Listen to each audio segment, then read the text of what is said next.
জাতীয় নাট্যশালায় ইন্দিরা গান্ধী সাংস্কৃতিক কেন্দ্রের আয়োজনে হয়ে গেল কলকাতার নৃত্যশিল্পী মহুয়া মুখার্জির গৌড়ীয় নৃত্য সন্ধ্যা। ১৩ সদস্যের নৃত্য দল নিয়ে হল মাতিয়েছেন গুণী এই শিল্পী।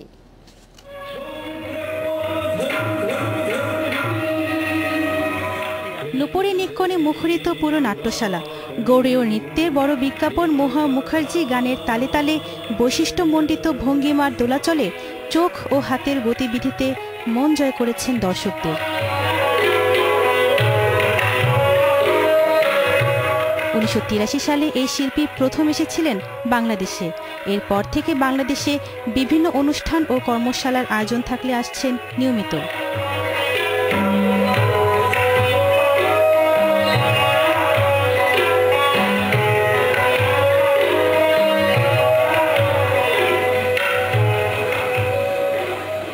ঢাকা বিশ্ববিদ্যালয় কলকাতার ভারত সরকারের কাছে আমাকে চেয়েছেন ১ বছরের জন্য রবীন্দ্রচার ভিজিটিং প্রফেসর হিসেবে।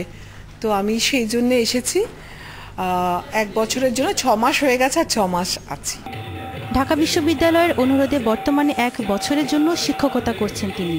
গুণী এই শিল্পীর পূর্বপুরুষরা ছিলেন ময়মনসিংহ অঞ্চলের।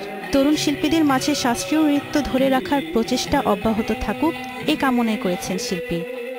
আমার ছাত্র রাচেল অ্যাগনেস পেরিস ভারতে গিয়ে আমার কাছে গৌড়ীয় শিখে এসছে। সেরকম নানা ধরনের শাস্ত্রীয় নৃত্য শিখে এসে এখানে তারা শেখানোর চর্চা করছে। এটা কিন্তু রিসেন্ট ধরুন ১০-১৫ বছর ডেভেলপমেন্টটা খুব বেশি করে চোখে পড়ছে।